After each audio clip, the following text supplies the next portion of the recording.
Phil Phails, he's on the ocean without any sails, a sinking ship without a pail. Whoa, Phil Phails, Phil Phails. Life ain't always about the sink or swim. Life ain't always about chasing the wind. Whoa, Phil Phails.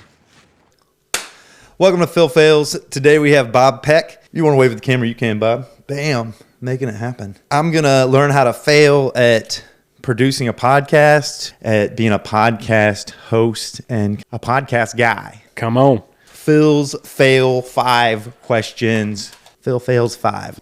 How would you fail at being a host for a podcast? Well, just by doing it, you're going to fail initially. I think that's really the key, is like just getting started. I can't remember the exact number, but I want to say it's over 90% of podcasts that are uploaded to all the channels. There's a massive number that have not uploaded more than 2 episodes because people just got the idea. They got the dopamine from doing it one time and then maybe did a second, and then that was it. I think it's like 1% is like more than 30 or something like that. I should have looked up these statistics, but we're failing. It's a fascinating, just Google it, how many people don't upload a lot of episodes. You know that, have you heard that quote that like liars figure and figures lie, figures always lie, and liars always figure? This idea of like, we're just going to make up some statistics here. We're going to throw them out there. That's how we fail initially. But what the point is, nobody does this for a long time, comparatively. And really, the people that do it for a long time have hundreds of episodes. I mean, Rogan, the number one podcast, he's on number 1,200 or something. Aubrey's is like, I think, 500. These guys have hundreds and hundreds of episodes. So really just doing it and building the muscle over time, I think, is huge. So the answer to one is, in order to fail at podcasts, you do them. You make them. And I guess if you wanted to fail, you would only make 1 or 2. You would really not want to fail, you would quit. But it sounds like if I understand this correctly, like I need to make at least 30 of them if I want to succeed or get into the 1%. It's like I'm in 1 of 30 to get to that. We don't have to get into the hard stats here. How did you fail in your first couple? And not from a technical perspective. Think more of like hosting and being a part of a discussion. On my podcast, the first season was called Beware How Show, a joke on Be Here Now by Ram Dass, which no one got. So that was a fail. Because people love Be Here Now, the book, including me, and it's a huge masterpiece of spiritual literature. And so the show was called Beware How, and no one got it. So anyway, that was a fail. But so is that first like just have a catchy title? Is that what we're hearing? Like have a title that people resonate with? Yeah, I think it has to be something like pretty simple and like direct that gets it across quickly. Gets across the idea of the show. You failed at naming the show. I failed at naming the show.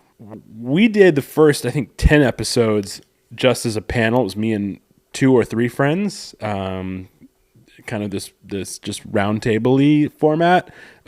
Really, my podcast started because it was the pandemic, and I was calling my friends a lot, and the phone calls would be like an hour. And specifically, my friend Scott, who's a writer and a musician, he co-edited my book.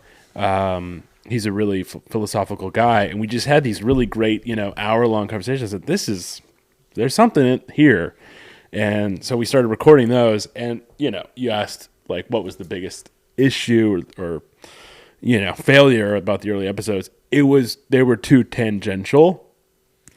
There was no, I think the real art of a good podcast, of a good interview, is being tangential, but also having some cohesion. Just a little side note. I'm not a brainiac. Yeah. And so I'd like you to break down tangential. And I feel a little bit of shame asking you to. It doesn't directly, what I think it means just from context clues is you were too all over the place with your subject matter. Like you weren't tight enough in what you guys were talking about. So it was more like kind of a stoner, just like, whoa, let's talk about this and then that. And it wasn't together. Is that true? Totally. Okay. And that was kind of just because we were just ad-libbing it, and it was just, talk about what's interesting and like go down the rabbit hole further and further, and then this way and that way and this way. And there's some, it really seems like middle way. Like Buddha is right. It's like if it's too all over the place, people aren't going to follow what the hell you're talking about. But if it's too structured, if it's too contrived and too cohesive, then it's boring, then it's dull, and it doesn't have that living aspect of like the spontaneity of it. Yeah. So that really, I think, the first few, I think we did do, I want to say at least 2 that never saw the light of day. But we did do probably the 3rd or 4th recording was, I think, the actual episode 1, and people liked that one. So I'm hearing, for the answer to the second question, how did you fail in your podcast? The first answer was like, you named it in a way that people didn't relate to or resonate with. And then the second one was like being too tangential, or like having not a middle way with regard to like a tight subject matter, a topic, and like a looseness. So there's some middle way. And I'll just share as an aside, while we're discussing that one, I have this, I'm with my own insecurities around intelligence. Like you said tangential, and I'm like, damn, I kind of thought I knew what it meant. Yeah. But it's like, you did, by the way. I did know what it meant, but there's this part of me, I guess, that wants to be the middle way as far as like my intelligence level, and also want to like not make assumptions and ask questions. And maybe part of this is part of failing for me is people to feel comfortable asking questions when they don't know the answer. Sure. Or even when they're like a little fuzzy, just to invite clarity. Love that. And I feel scared to do it. I feel scared, and like a certain amount of people are going to be like, dude, that dude's an idiot. and I think it's refreshing to have that level of vulnerability. I'm going to lean into that. Third question, how did you succeed at hosting podcasts? I don't know if we did. I mean, we had a really nice time doing it, and that's why it's back. Mine is coming back as season 2 with a rebrand. The new show is called Let's Break the Veil. I think the way that we succeeded was we did get to meet really interesting people for the guests. Mm-hmm. And so that my background's in documentary film, and it's the same kind of thing. You typically get access to people that you wouldn't normally necessarily say, hey, come get a cup of coffee with me. You might get to meet somebody, but if you say, hey, come on my podcast or come be in my film, that can get an expert in the field, or, someone that you admire or something like that more easily to kind of, use that in a way that benefits yourself and also benefits them. If you have an audience, then they would want to share what their expertise is. So, we met some really cool people. We met, a Native American rapper named Superman. He's in, I believe, North Dakota, but he's tours the world and does spirituality hip hop from like a Native American lens. Really, really interesting guy. And he's like, yeah, I'll come on your show. Who else do we do? Sitaram Das was a attendant for Ram Dass for many years, and we talked to him. He was the last episode of season 1, and he became a friend and read my book. And so I think just like using the podcast as a vehicle for your own, network is kind of the wrong word because that carries like this socioeconomic level with it. But like maybe, building connection with people, I think is the way to succeed. So what I'm hearing for the answer to number 3 is, which was how did you succeed, was you didn't know, but then you thought about it a little bit, and it was getting really cool people to come and talk to you and spend time with you. Yeah. And then it's almost like this like low key that enriched your world in a lot of ways, and maybe and I'm reaching here. Maybe there's you're not wanting to say how it impacted you personally of increasing your network, putting you in like a different socioeconomic kind of strata. But dude, access to folks. Like I think about you having Aubrey Marcus and talking to Aubrey Marcus and then how that opens you up. Just, being a spiritual guy, being someone who's intellectual and philosophical, there's this, maybe, I'm guessing here, a desire to be separate from money and separate from a lot of the material stuff. And yet you're very aware of the power of marketing. You're very aware of what access to his fan base will bring to you as far as like viewership. And I don't know, is it both? It's a subtle tightrope, I think, to walk in that world, in terms of like spirituality and like the material world, because I mean, Jesus of Nazareth, for example, speaks about money more than anything else in the New Testament. So Buddha was, a renunciant who also realized renunciation wasn't the deal and realized it actually is the middle path. It actually is the in-between, where it lies.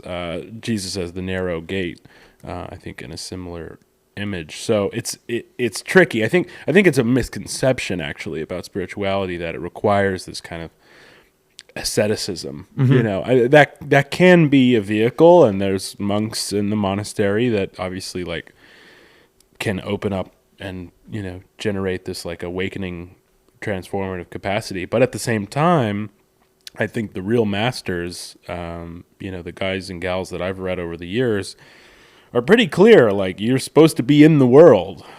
Jesus says, "In the world, but not of the world." You're in it, and you're a part of it. But I think it comes back to more like, what are you doing it for? Is it for your own benefit, or is it for, are you trying to be serviceful? Are you trying to ultimately contribute to the collective in a positive way? I think the mystics also talk about like being an instrument, the St. Francis prayer, "Lord, make me an instrument of your peace."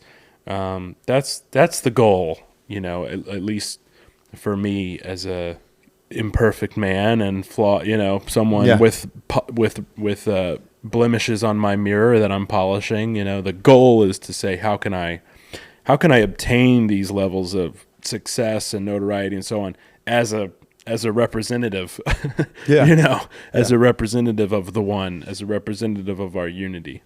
I think there's this idea that go live in the forest, Well, you said renunciant, and I just wanted to that was a word that I didn't totally understand, but I think it means like to renounce, which means like to not swear off, but like to turn away from. Yeah. To say like, I'm turning away from materialism, I'm turning away from capitalism, I'm turning away from material type of motivations, and I'm turning towards something different. And then I think about when you have access to someone with followers, with people that listen to their word and go week after week to hear what they have to say, to be influenced by them. Influence comes hand in hand with material resources, right? With influence, as you influence folks, they give you back as value in some capacity. They give you back money. Yeah. So there's this real coupling between access and the more ears you get into, the more minds you're able to change and to influence, the more access you have to wealth. Well, and the Aubrey show for me was a before and after with my writing career. It was definitely after that, decent uptick in inbound inquiries. I mean, a lot of people said, "Hey, I saw you on Aubrey show, and come on this one." So I got a bunch after that. And I got one of the most touching emails of my life a month or so after the Aubrey show from literally, I think she was like from a hick in Oregon, or like a former fundamentalist Christian hick in Oregon. And it was like this long email, and she said kind of like her life story. And she was like, I was a fundamentalist, but I knew something was off my whole life. And it really touched my heart, because she said, the pandemic, made me existential questioning and everything, and Trump and everything. There's been this kind of if in case you haven't been paying attention, Christianity is having this big time existential moment. It's there's a name for it. It's called deconstruction. Yeah. So if you've seen that term, deconstructing Christianity, a lot of American Christians are going, what the hell's going on? Yeah. And so this woman stumbled onto Aubrey's show, a year or two ago or something, and she said, I disagreed with some of him, but I really liked him. And then I saw the title of your episode and your book, which is Original Sin is a Lie, which was a provocative title. Yeah. And Yeah. but it's a work of love. Anyway, So this is this idea that it really helped this lady. And so it's like, okay, Well, it's all worth it. for you. It seems like that then you're putting up kind of like, this is me, and folks that resonate with me can also reach out to you personally. Right. And that has a different impact to you. Us speaking right now, we're speaking into microphones and there's lights on us and we have cameras, and there's not this two-way. We're broadcasting. We're not. Right. It's not a two-way relationship. Yeah. But once this goes out there, it resonates with folks, and someone might reach out and send a direct message, and it can move you. Absolutely. As opposed to when I look at some of these feedback or impacts of these, you get just a lot of criticism. Yeah. And so there's this opportunity for. I've received an angry comment in my day. The fourth question is, what do you think a good fourth question for yourself would be? If you wanted to learn something from yourself about being a podcast host, what would a question be to ask you? That's a really good question, Phil. I improv that. Well, yeah, that was good. Do what you just did. Lean into the spontaneity of it. I think, one thing I've told people, maybe it's a few answers. One thing I've told people that I've when you put out a podcast, people ask you how the hell you did it. Typically what I say is, watch your energy levels, because it can be a lot of work. In terms of, for me, I was doing all of the branding and marketing. I was reaching out to the guests, booking them and the rest of the team, hosting the show, editing the intro, editing the episode, audio fixes, uploading, and then running ads, and then doing all the stages all the time. And so it just became a huge bandwidth thing. And I really, really, really, really enjoy the conversations. Getting to know these people was fantastic. But for that period of my life, of the first season, I was doing too much, and I burnt myself out, not surprisingly. So being aware of your energy levels, and also delegating where it makes sense. I know that's you might. I want to touch on like a philosophical answer to this beautiful question as well, but there's a tactical answer first, which is just be careful, because it can just eat up your entire thing, especially if you have other things in your life. I think philosophically, not to undo the influence thing, but focusing on the service aspect, the connection aspect. How can you connect with other people? How can you use it as a way to serve your audience? How can you do it in a sense that helps you grow and learn as a person? I think if those are all of the bedrock of the foundational intentions, then do a million freaking episodes. If you're just trying to be the next, Joe, or what's the other guy everybody's talking about now? The MIT guy. It's there's all these podcasts that are kind of up and coming and stuff, and it's don't do it to be a podcast host. Do it to connect with people, to serve an audience, and to grow yourself. Lex Friedman. Those are the questions, and now I'd like to move into this next part. Can we just do an exercise together? Sure. Where we're silly. Absolutely. What I want to do is just maybe move our bodies in weird ways. Oh, yeah, dude. And then maybe just take a big breath. Oh, I like that. Yeah. Okay. And then let's take just a deep breath. If I do this right, Yeah. we'll forget all of this is here. And Right. you and I will have a discussion.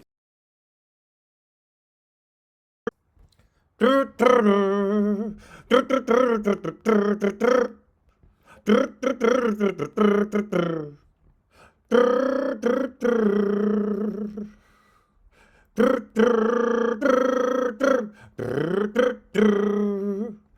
drr.